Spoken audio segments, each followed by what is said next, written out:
Hi, I'm Rob Gonda, CEO of DVX, and it was an honor and a privilege to participate in a phenomenal discussion and here with Tarek on Voice of the Future, where we discuss the impact of data, AI, in the future of technology, future of business, future of society.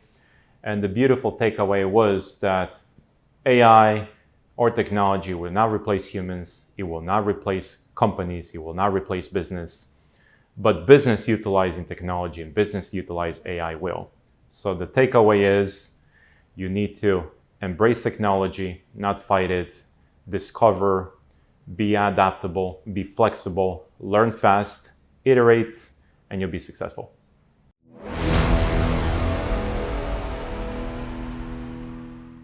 Voices of the Future, our platform which brings forward some of the greatest voices from all over the world. Today we have Rob Gonda, who has come all the way from Florida into our studios today, and we're going to be talking about data, AI, the future of data, and all of the elements. Now, no conversation about the future can happen without data and AI, and he is the best person to do so, and he has graced us with his presence and joined us in our studio. Rob, welcome. Good to see you. Thank you for having me. Honored to be here. So firstly, welcome, Rob, and wonderful to have you here. Tell us about your life. Tell us a little bit about your background and what brought you here today. Absolutely. First of all, I'm a father, a husband, a businessman, a change maker.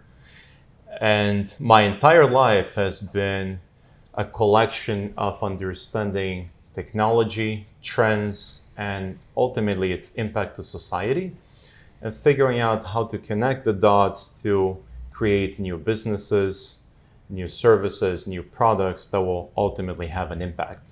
For instance, my journey started in the early 90s, identifying that there is a future with the internet. I created the first BBS in Venezuela, and trying to democratize access to data and communication on the early days. Similarly, first voice over IP company in 97, anticipating the mass proliferation of technology, voice and communications, a digital agency in early 2000s. Then I went corporate, and every one of them has been trying to figure out what technology is going to have a vast impact and positive impact, by the way, in society. The positive on the later part of my life, not on the earlier one. And intercepting that and trying to deploy something that's both commercially viable, successful, profitable, as well as having mass impact on society advances. In all of this, one of the common threads is about data and technology, and I think you've touched on both of them. Why is data so important today and potentially much more important than ever before? I mean, it's no secret that the world creates data, that we generated more data over the past 2 years than the history of humankind. And if you can imagine, data is everywhere. There's businesses trying to consume this data. And with all the advances on, let's say, compute and AI for the most part, now for the first time in human history as well, we have the ability on consuming the data, making data-driven decisions, having technology and personalization that impacts every human on the planet, and creating a series of services for each individual. So the impact on society is that more and more, I mean, the reality is, we can discuss that, but privacy is an illusion. We left that train, many years ago. Yes. And that said, as governments, enterprises, they have access to utilize vast amount of data for really personalized, keen service.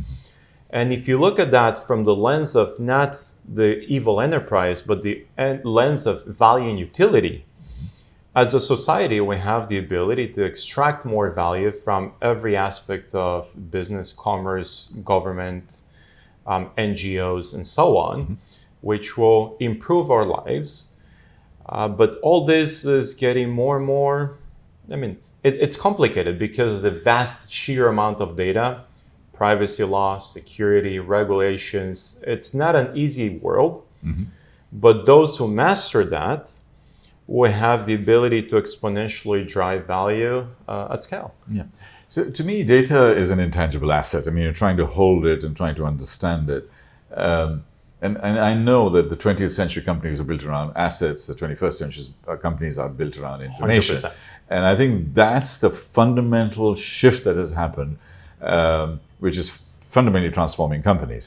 So what portion of the world at the S&P 500, or what portion of the world is now looking at an intangible asset of data as opposed to a tangible asset of, furniture and fittings? I mean, you look at you said it alone. I mean, you look at the ranking of the S&P 500 20 years ago and today, and early days, it was, GM and GE and everybody that has massive infrastructure. Mm-hmm. Now, the ones on the top are the ones with intangible assets, meaning brand, technology, data, everybody from Google to Meta to Microsoft and so on. 9 out of 10 top companies at the moment are information-based companies, and we can call it that, yeah. Which means that they're using data, technology, algorithms to drive the core of their business. Yeah.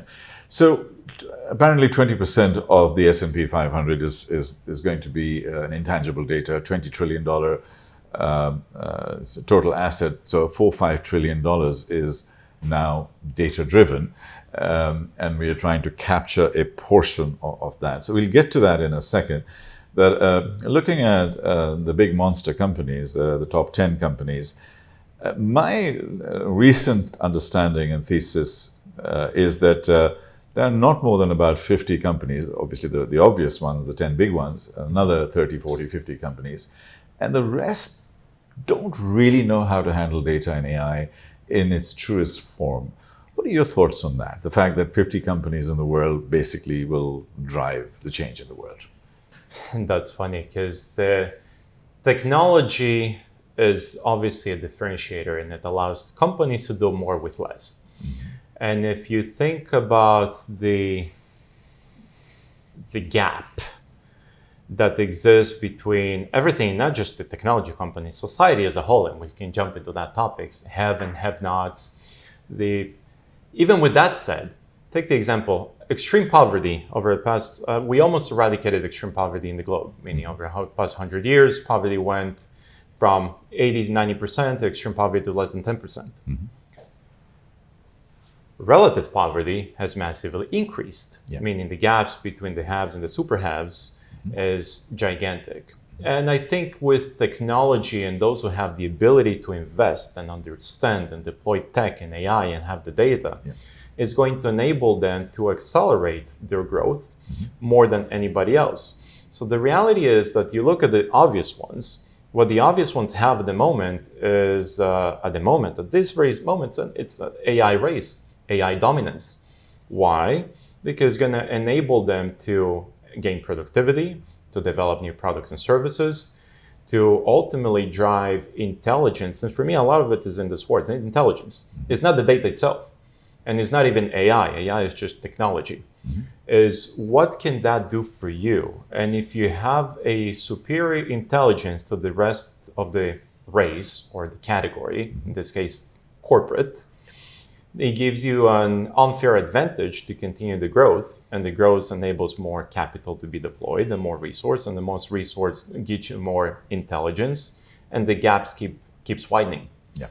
We'll talk about the unfairness and stuff, and I'm sure we will lock horns on that. But before we go there, we've heard the phrase data is the new oil, and I've heard you talking about that. How does that... Sometimes, indeed. How does that relate to us in real life? Yeah. Data is the new oil. By the way, anybody hearing this is not new. We've been talking about this since about 2013, so for the past 10 years. There's tons of articles, Forbes and Economist and HBR, all of them talking about that. But they were talking about that for the fact that it powers where oil powered the infrastructure business, the asset-heavy business, machinery, infrastructure, and so on. Data powers the digital business, the information business. But in addition to that, there's been a phenomenon over the past few years, which is ultimately around extracting value of the data. Mm-hmm. And the more that you extract value, I mean, it goes from data to information to intelligence to wisdom and the actionability of that specific workflow. And if you think about that, the value of data, of raw data, I mean, like we said, is abundant, is diminished, it's everywhere. Therefore, raw data has very little value. So back to your question, data is the new oil. You can trade oil as a commodity today, and oil trades for $70 a barrel. If you really know what to do with it and you find the utility, as an example, racing fuel for NASCARs, they need it highly processed and is a derivative of oil. But with that utility, they don't pay $70 a barrel, they pay $1,000 a barrel. There's a 17x differential upside creation opportunity for those who really understand how to extract the value, identify utility, and create a purpose-based service product offering. If you're able to identify that, then you're in business. I mean, it's the same thing of you've seen all those Netflix contests will give you $1 million if you create the best personalization algorithm. Why? They have all the data, they have the usage. The data is not the problem, the data is not even the value. Is what do you do with it? And that algorithm, they're willing to give away millions of dollars because the utility of keeping people engaged, the returns is exponential. I mean, that's worth billions for them. That's the IP. Yeah, I think you hit the note, you hit it on the head with the word utility. And future businesses are going to be built around the core utility, whether it's banking or it's healthcare or any other business built around utility.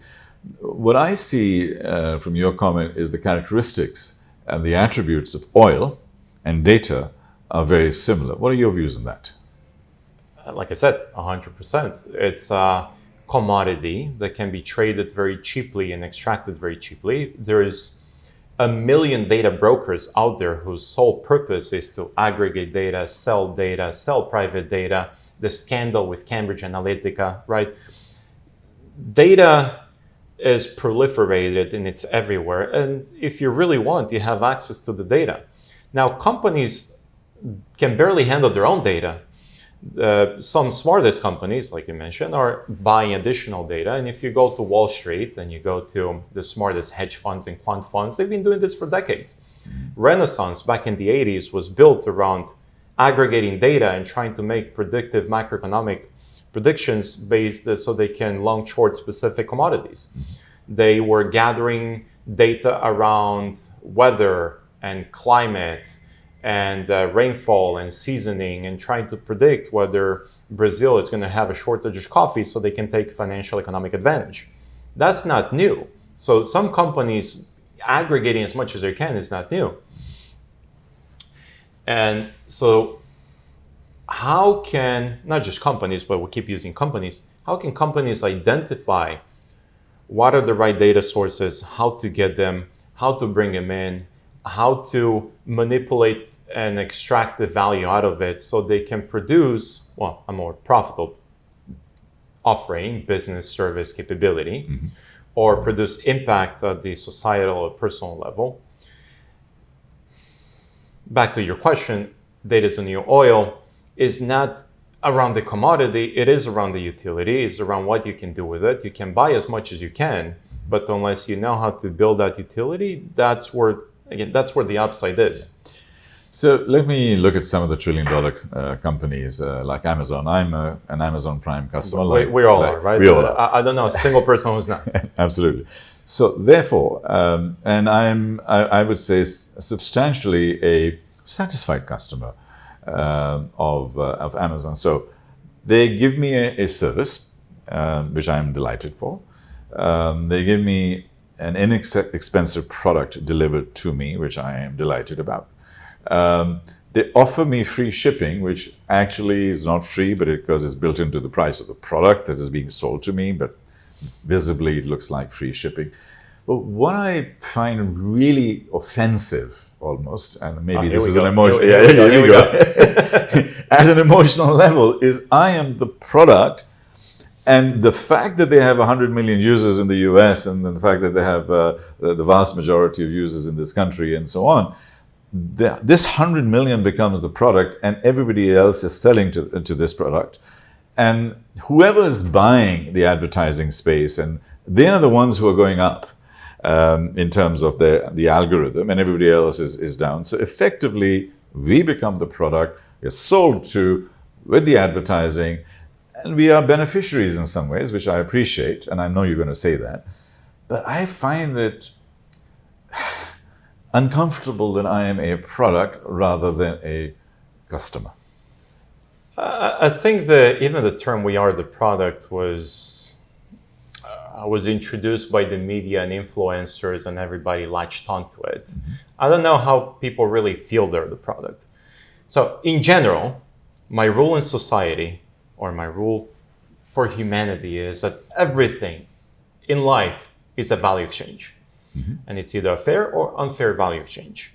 And you may enter willingly or leave willingly. Mm-hmm. Therefore, I do applaud the companies that figured out how to provide something that's perceived of value, mm-hmm. and figure out a viable business model, yeah, that leverages that very fair and willing value exchange. Mm-hmm. So you're an Amazon customer, you like what they offer you, mm-hmm. you enter willingly into that transaction. Mm-hmm. They collect data, and they figure out how to leverage that data for commercial purposes so they can continue providing you more value. Now here, think about this. The more that they make, the more that they keep giving you. It's not that they keep it for themselves. They keep introducing free music, and then they introduce free video, and then they introduce free delivery. Then they give you free cloud storage, and it's going to keep going again and again. They're going to keep finding ways to drive value. And ultimately, you're in this value exchange. Now, we are the product has to be substantiated with some type of some backing. It's not just because companies have your data, you become the product. Because ultimately, you're born into a society, you're born into a country. That country has your information, you pay taxes, you pay Social Security, et cetera, et cetera. I'm the product of the United States of America, right? Which we are in many ways. So, I mean, the FTC, the Federal Trade Commission in the US at the moment, has just started an antitrust, anti-monopoly. That has nothing to do with people being the product. No. That's just a sheer size problem. I don't think size problem is competition problem. They are making the barriers to entry so high, which from a commercial point of view, if I was a CEO, if I was Andrew Jassy, I'm doing a good job.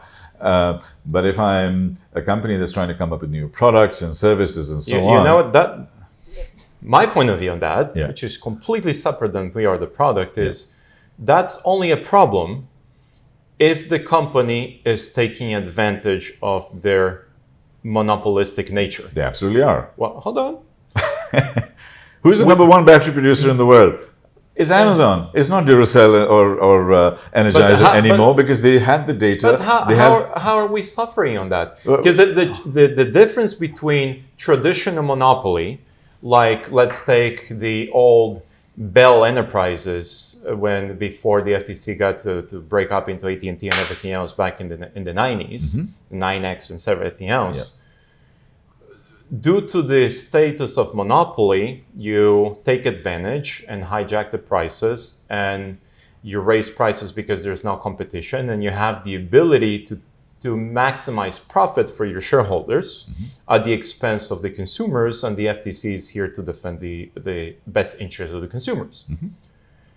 The difference between that and tech companies, I'm not going to say all tech companies are saints, far from that.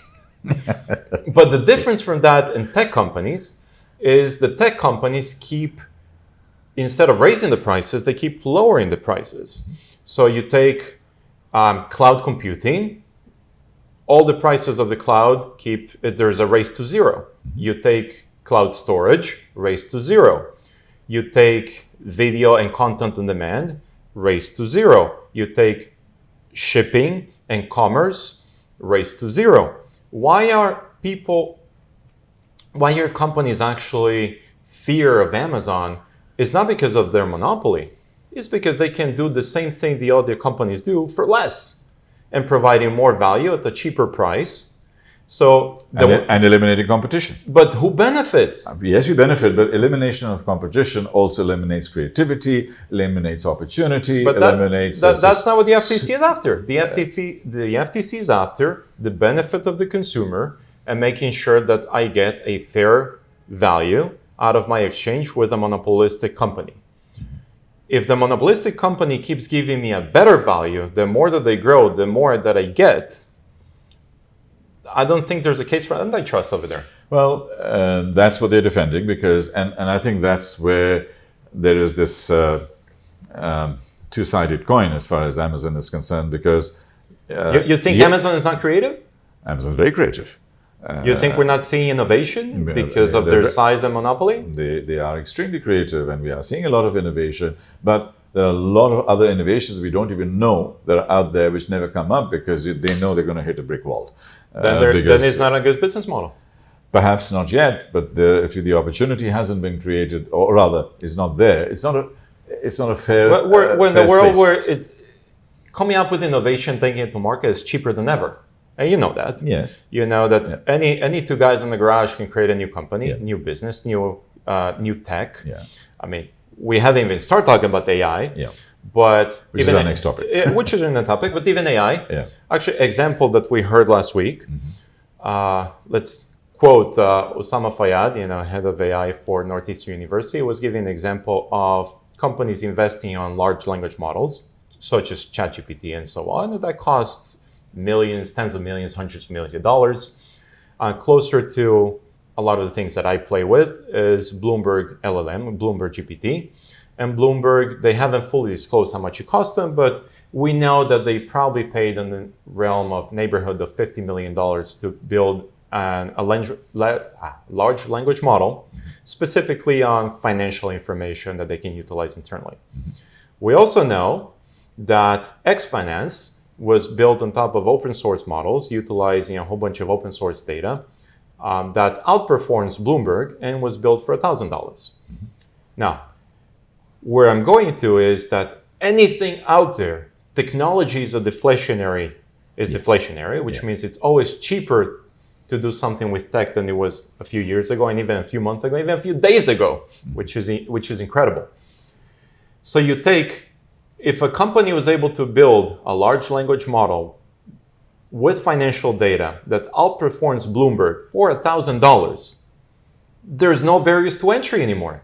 In that specific case, you're absolutely right. Which I'll argue that is the majority of the cases. And which also Dr. Osama did say that don't be the leader, don't be the first mover, but stay in the pack and stay in and around and stay relevant. Being a fast follower is a strategy. If you read Malcolm Gladwell, being third is the best. I mean, there's many different business and technology strategies out there. I'm not going to advocate for one or the other. Sure. Being first mover advantage in many occasions is amazing. Yeah. In some occasions, it's not. Yeah. In technology, the fact that you can do something a few months later that somebody else did for 50 or 100 or 1,000 times less is incredible. Indeed.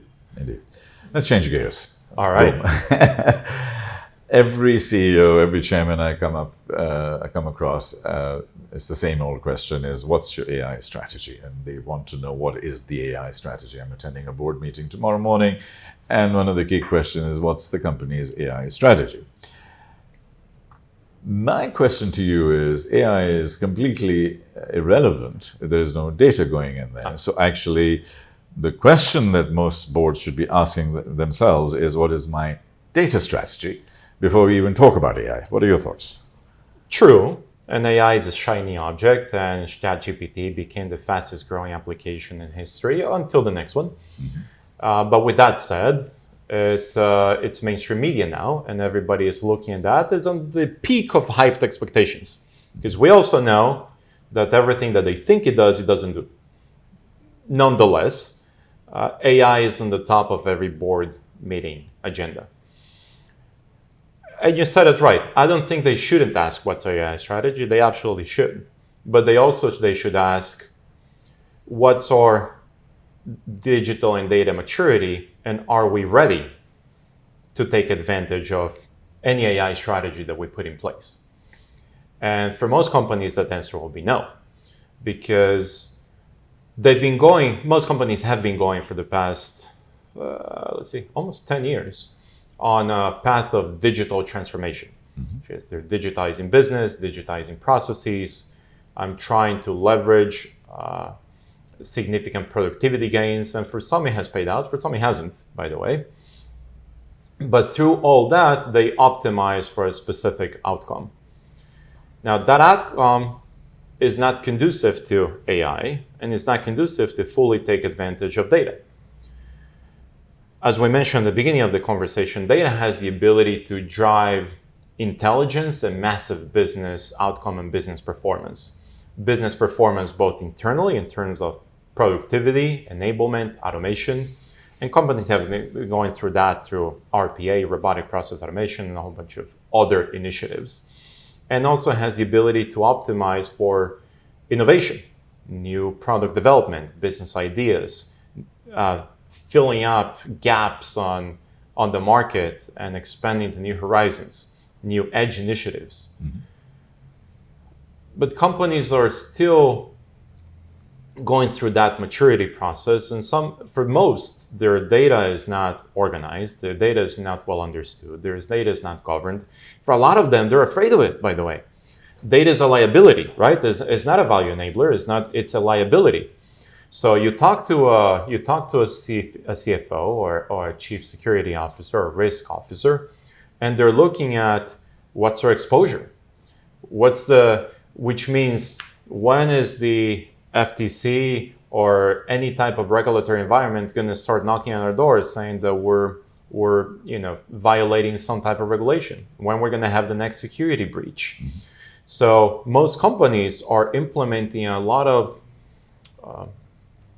policies around reducing risk, downside protection, and some of them will even fully delete all the data that they're not actively using for any type of business purpose, which means that they don't have access to that data to come up with new utility. I mean, we talked about utility before. Utility that's not known today, because you don't know everything. Nobody knows everything. And you can only find utility if you have the raw ingredients. The raw ingredients is not there, you're never going to find it.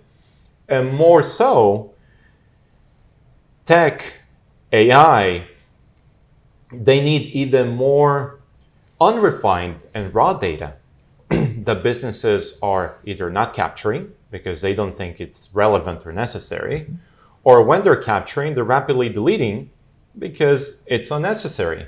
So you cannot fully train AI and take advantage of its full capabilities without the proper fueling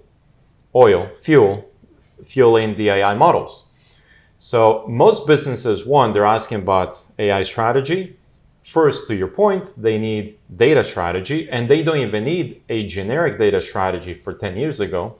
They need a future-ready data strategy that will enable them to uncover and avail all the new utility and opportunities that the data may uncover.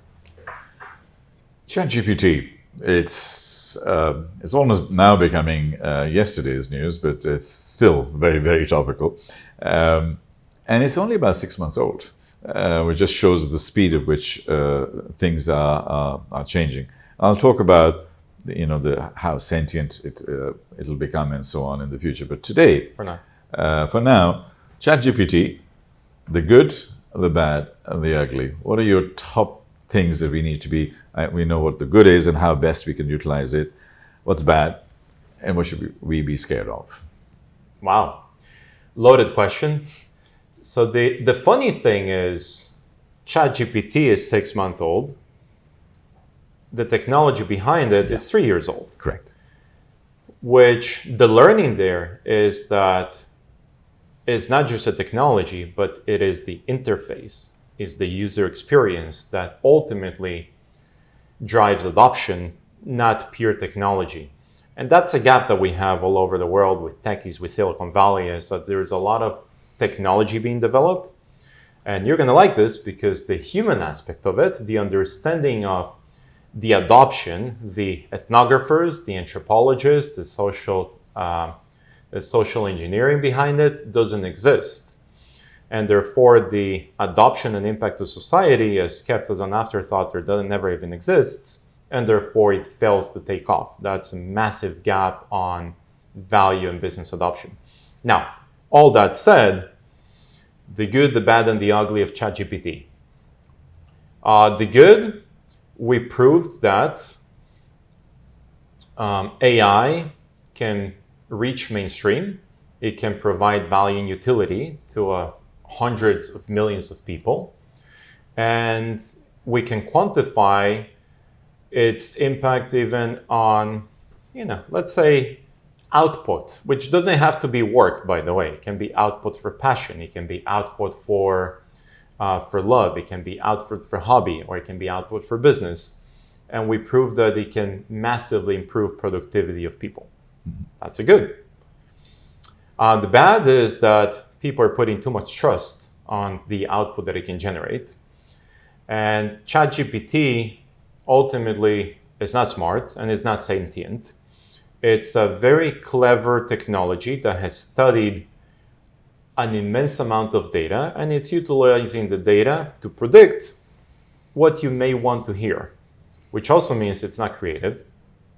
It cannot generate ideas. All it can do is recycle ideas or recycle content that it was trained on. That's pretty much it. Now, people believe that everything coming out of it might be true, which is not. People believe that everything coming out of it might be innovative, and they're asking technology to do too much at the moment. So we will hit undoubtedly some type of peak in disillusion as soon as people find out that it's not as smart as they thought it would be.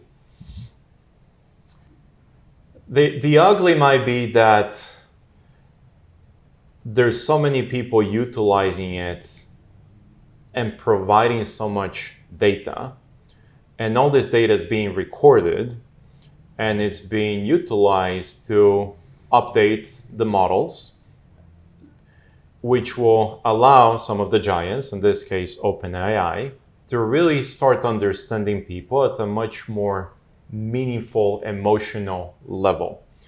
Because at this point, people, let's even utilize the word intimacy, right? The ugly and the scary piece is that anybody, any tech company, actually even before tech, any person that knows you well enough is able to manipulate you on a pure psychological and societal level. It's just the truth. And forget tech, forget data.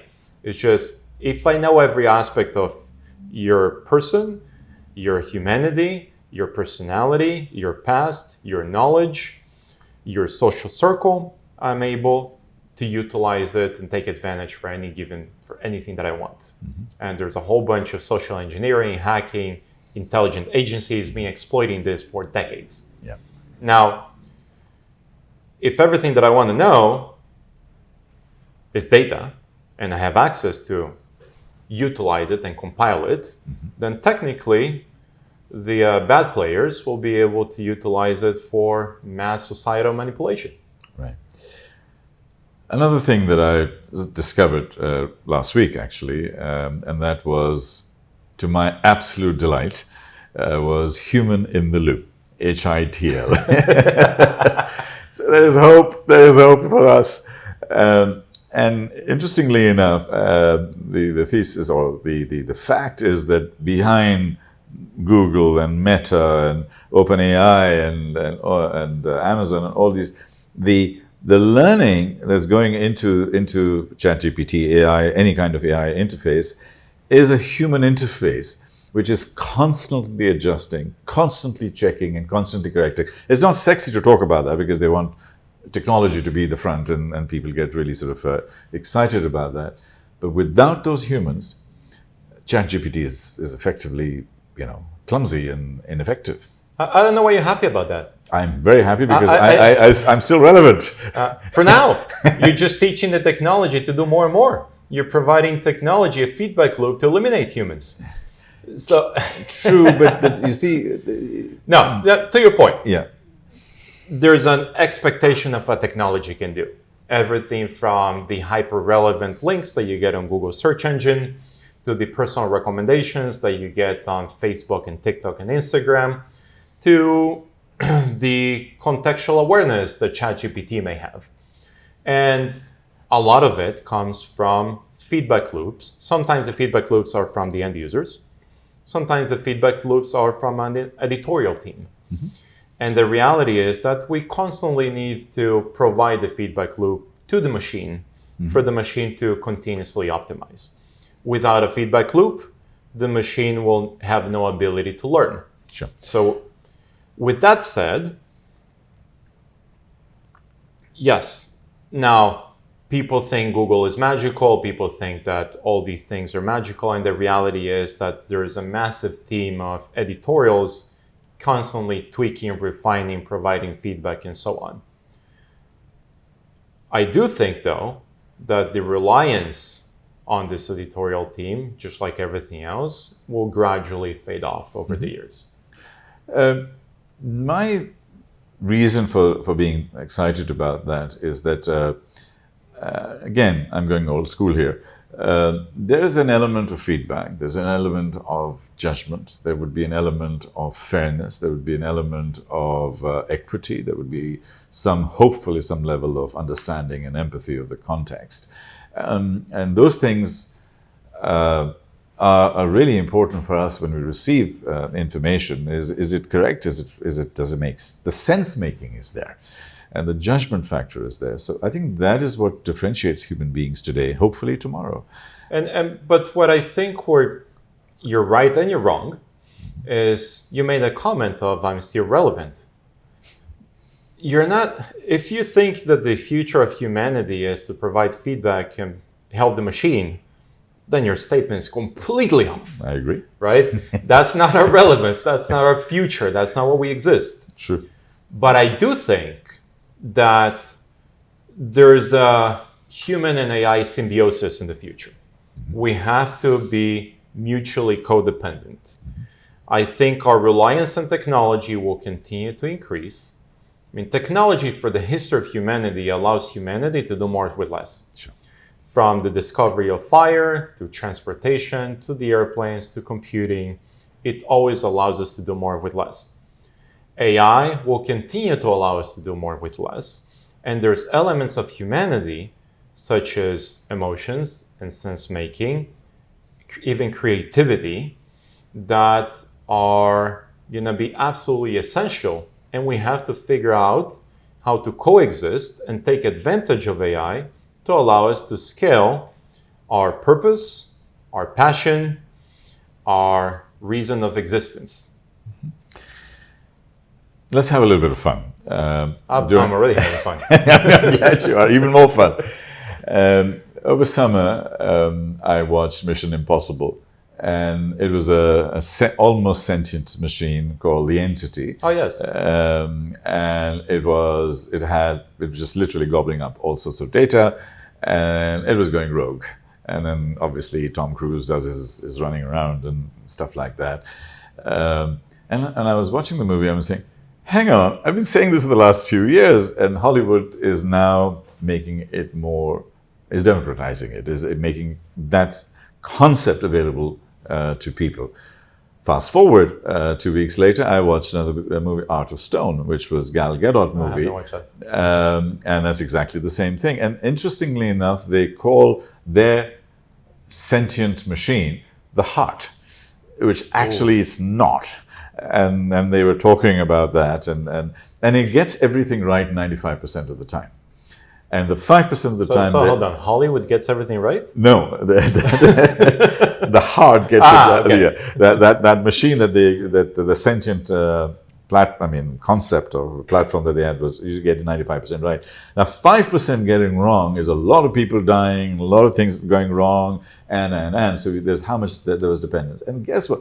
2 weeks later, watch another movie called Stealth, which was a stealth bomber which starts learning things and then learns all the wrong things. Where I'm going with this is that now it's becoming mainstream, and all of these things are happening, and all three of them were talking about machine going rogue, machine not being perfect, or AI in this particular case, and a plane which was AI driven was learning the wrong things and therefore, by definition, creating havoc basically and making the wrong choices. To me, that made me reflect a lot in terms of where we are going and what are the guardrails and how do we control this. And because Hollywood is 5 years ahead, the regulators will catch up by 2030. Where are the guardrails? How do we control this? How do we manage this? How do we make sure that these sentient-like, not sentient yet, but sentient-like machines are not taking over the world? I love the question, with the caveat that I watched half of those and I don't believe that the machine is sentient. Not yet. And it won't be. But that's not the point. The machine has a series of objectives, and it's rationalizing the series of objectives, and it can go wrong to act on those objectives. Yeah. It doesn't have to be sentient to do that. So in the case of Mission Impossible, the machine had an objective, and it figured out how to manipulate everything under its control to achieve that objective. Yeah. I believe that's absolutely plausible, and that may happen. And the rogue machines, again, the rogue machine doesn't mean that it woke up and it decided that it feels to eliminate humanity. The rogue machine just means that there's an objective that we gave the machine, or we gave the machine enough authority to create additional objectives that is in conflict with what humanity wants and needs. One of the questions which really sort of scared me was in the movie Stealth, where the stealth plane, AI-driven, super intelligent plane, started learning from the super smart Air Force Top Gun pilot, who is brilliant at what he does, but he has a conscience, he has a heart, and yes, he can break the rules every now and then, but ultimately when judgment is required, when humanity is required, that takes over. The sentient, this plane, the stealth plane, actually learned to say no and just follow the outcome. In other words, the outcome is to win this, bomb this, kill this, come back at 100% outcome. Yeah. And when this guy said, you are not going to do this, he said, well, actually, I learned it from you. Right. Because you break the rules, I learned it from you. The reality is, I don't have the answer for you, by the way. Yeah. But the new development that you may not have heard is that Amazon invested $4 billion into another AI, a competitor to OpenAI and ChatGPT. And this company started creating something they call constitutional AI. And constitutional AI has a set of guiding principles that are coded within the framework. And I don't know all the principles, but those type of principles that we started with robotics, way back in the days, I mean, robotics 101, you should always embed, you should not harm humans. You should not harm your master. You should not rebel. You should not do this. You should not do that. And all those pieces became part of the robotic code. And we felt safe enough to deploy some of these robotic elements within the workforce and machinery and manufacturing and so on. I truly believe that there has to be a movement, an open source movement that embeds a moral compass within AI. And the regulators, to be honest, are never going to be able to come up with it, and they're never going to be able to define it, but they should be able to enforce it. So you take some of the top companies, the OpenAI and Meta and Google in the world, and the regulation should be to enforce that there is a moral compass, an ethical compass, a constitution embedded within all the engines that are deployed out there. Of course, that's not foolproof, because ultimately a lot of that is open source and somebody might create an AI that doesn't have it. Now, back to your comment earlier about scale and monopoly, actually that plays in our favor, because if all the biggest players in the world are regulated and we make sure that they have a moral compass on the AI they're deploying, the fear of some AI going rogue should be significantly smaller than if we had a whole bunch of Wild West companies trying to do whatever is best for them. I'm quite skeptical. I would say I would go beyond skeptical. I'm quite cynical with some of these larger corporations, even with a moral compass, because Google started with a moral compass and everybody else, wanted to do good stuff. Power, greed, and then absolute power. And absolute power corrupts. And a lot of these companies, because they're becoming omniscient with all knowledge, and therefore they are becoming omnipotent, all powerful, and therefore they are godlike. And I think that's probably where some of the issues are in my head. And I see there are 3 blocks in the world. There's the US bloc and all of the dynamics within the United States. There's the European bloc, and then there's the Chinese bloc. These are the 3 big chunks that I see there. Europe is further ahead in getting the regulatory issues, and probably the furthest ahead, and they're sort of starting to make sense. The US is a different ballgame. I think we need to address that because, again, the companies are too big to manage at this point in time and too big to control.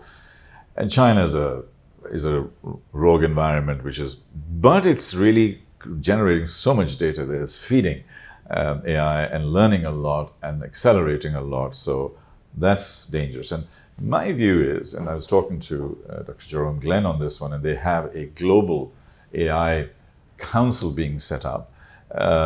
And all of these people need to come together, all of these 3 big blocks in the rest of the world. And interestingly enough, what they have proposed is that the lead will be joint between the United States and China.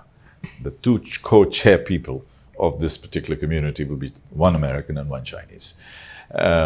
And I think that kind of collaborative effort hopefully will start creating some shape. I mean, to be honest, that's only part of the problem and part of the solution. I don't have the solution. No, but the same way that you just said AI might be a problem if not properly addressed with the guardrails, so are many other things. Take genetic engineering, right?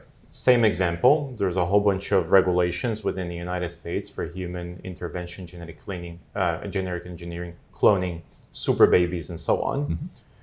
And all the first super babies were born in China, right? Now, as rogue as environment as it might be, it's total command and control driven with the Communist Party at the helm, doing whatever is best for China. And I do think that they'll have tons of alliances at the end. Yeah. So I think this committee that you're suggesting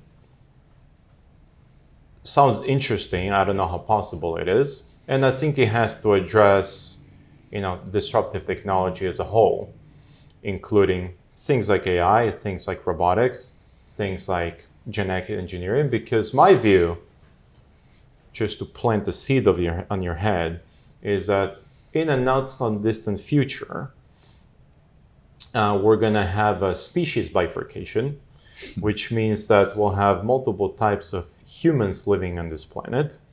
One, a species that has symbiotically merged with AI and has been massively genetically manipulated, and a species that hasn't. And the challenge is that the one that has will have so much advantage over the one that hasn't that will, back to the gaps, the gap between them will continue to grow and evolve. And I still don't see a path. And we talked about scenario planning earlier. I still don't see a path or any scenario where that doesn't happen. So I'd love to be wrong. I'd love regulation to come into place. I'd love to figure out how do we solve a collection of massively disruptive scenarios from happening. But I unfortunately don't have the solution. I can point to the problem and I can yell really loud and I can get a lot of people with me to say they wouldn't like that future. Now we need to figure out how to prevent it. I'm going to ask you one more in-depth question, and then we'll get into our more rapid response questions at the end of that. And then we can start concluding. You're the host. Thank you. So let's look at one of the key things that you're a master at and you're a global expert at, and that's data monetization. How is that impacting companies? How is that important for us? And since you are a purpose-driven person, how can we use data monetization and perhaps the output of that to change humanity, to help people and drive purpose? Yeah. So I'll rephrase one of your statements as, instead of monetization, it's all around extracting value out of the data. Okay. It's exponential value from data, and how can companies, societies, humans, governments get value out of the data. Companies, as we mentioned, there's two ways that they can get value out of the data. They can improve business process optimization, automation, and so on. And some of the top consulting firms out there have already stated that done right, data, AI, technology can improve productivity in a company by upwards of 40%. So I highly attribute that to the technology, back to the application and the technology, but utilizing the raw element, which is intelligence that you can get from the data that you currently have. The other one is driving value externally. And this is an interesting one because there are tons of case studies on the value of data, of intangible assets versus tangible assets. And companies such as American Airlines, during moments of crisis, managed to spin off the data from their company. And while their company was market cap at the time was $6 billion, all of a sudden they had this trapped asset from within that once set loose, so they can drive value to other industries, including financial services. That little data company was worth 30 billion. So you can think of it as companies have a gigantic opportunity on identifying the utility and the value of the data that they're sitting on. The data might be extremely unique, that put to the right place can generate exponential returns. And back to that, now let's talk about business terms. You're American Airlines and you have massive debt. You bought billions and billions in planes that you depreciate in your balance sheet. You're very dependent on a low margin operating model. And I think we talked about how much companies make by ticket, and you told me, it was something like $5, $2, which for me that's insane. Yeah. And yet we all know that an exponential organization is driven by technology, AI, assets on demand, algorithms, and so on, can have, instead of an 8 EBITDA multiple or 12 EBITDA multiple, it can have upwards of 20, 30, 50, or 100. Mm-hmm. And all these companies that are massively leveraging assets and crowd and community and algorithms get those type of multiples. So to answer your question, it's not even a data question, but how can companies start building edge initiatives that are set up as an exponential organization? And I know that you had people like Salim here to explain what that is. Mm-hmm. We can put that in the context. How can a company incubate a series of exponential orgs that are leveraging unique data that they have? So that's their competitive advantage, because nobody else can generate the same type of new organization because they don't have access to the same data. So you have a unique asset, competitive advantage, and the ability to incubate and launch an organization that uses it to take a brand new product and service to market that drives utility. And that new company will be a 50 EBITDA company. Yeah.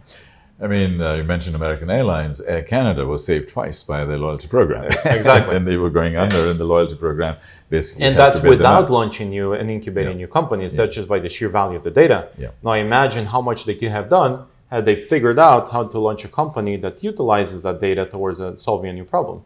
Yeah, that's true.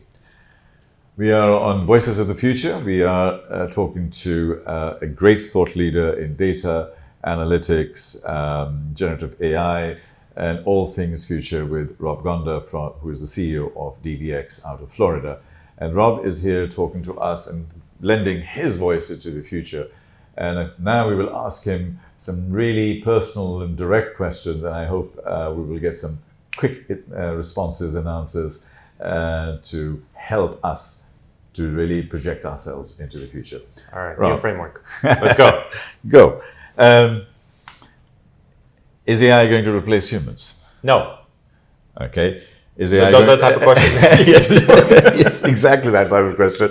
But it can go. AI will augment humans. Okay. So as we heard together last week, that AI will not replace humans, but but humans with AI will replace humans. Exactly. Yeah. AI will augment humans, and humans with AI will have an unfair advantage of humans without AI. Yeah. You're a parent, you started with that, you're a very proud parent and a wonderful family. Should you be scared of this, or parents, should they be scared of all the shifts that are happening? And how do they manage this thing? Because their kids are now spending 90% of their output on ChatGPT and stuff like that. What's your advice to parents? My advice is become comfortable with being uncomfortable. Okay. The reality is that, and you like the book, what got you here won't get you there. All the thoughts that you have of that ideal life that you want to give your kids, which is based on your own emotional connection with the past versus theirs. You want your kids to grow up playing with the same things you played, and you want your kids to have the same type of activities and opportunities you had, and the same education or better. But the reality is we live in a different world, and the factors of success, even the factors of fulfillment, the factors of happiness have shifted. And to be honest, us as parents, we don't fully understand those factors for the new generation. So we have to help them embrace what will make them successful, embrace what will make them happy, embrace what will make them, what will fulfill them, and not fight it. I mean, and one thing that I've always said is that you cannot fight progress. If we know for a fact that technology is here to stay, we know that technology can solve a lot of problems that they couldn't solve when we were young. We know technology can perform a lot of actions and tasks and activities that it couldn't when we were young. To be honest, we should embrace our kids to utilize that to be a better human in the future. Amazing. What's your advice to the CEO, the chairman, the decision makers in businesses? A lot of them seem to be scared, certainly worried, and not more than 5, 10, 15% are taking distinct actions in terms of being able to embrace this and handle the future. What's your quick advice to them? Quick advice is that you need to have a growth mindset. You need to understand that the biggest thing that CEOs don't understand is the speed of change. How fast something will hit them. So they're very rational, business driven, they run a massive enterprise.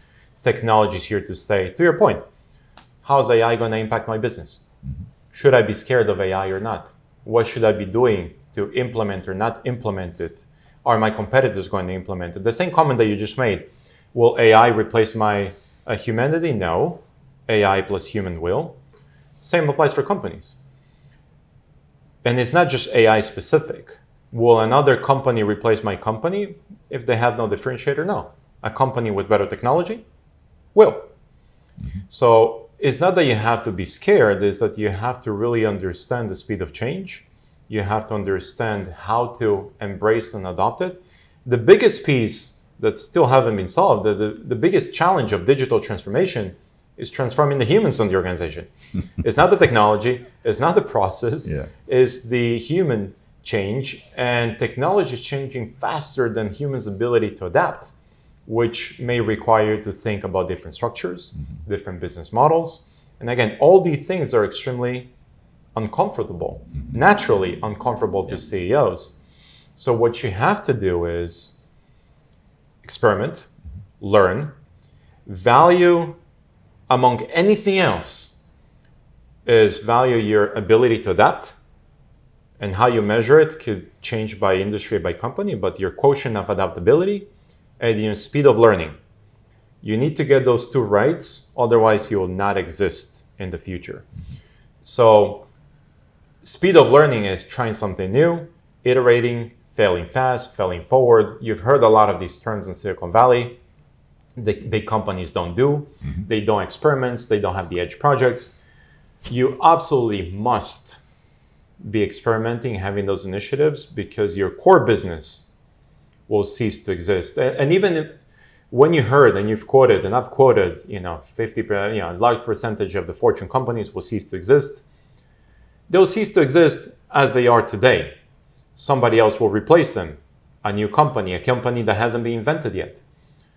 Their opportunity is that company is invented by them, to incubate that new solution, new technology, new business model that will replace the core business model.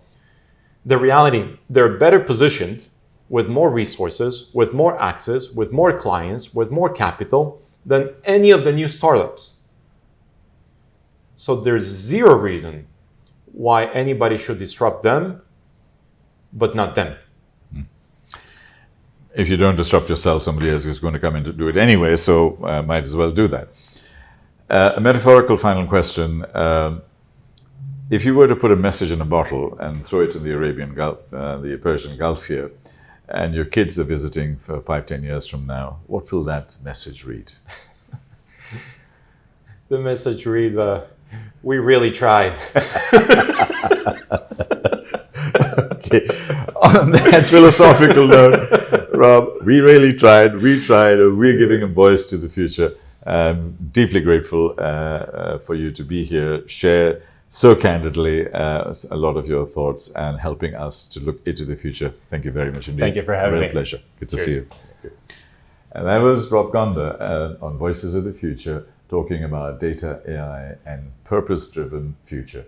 So, a lot of gratitude to him. Thank you.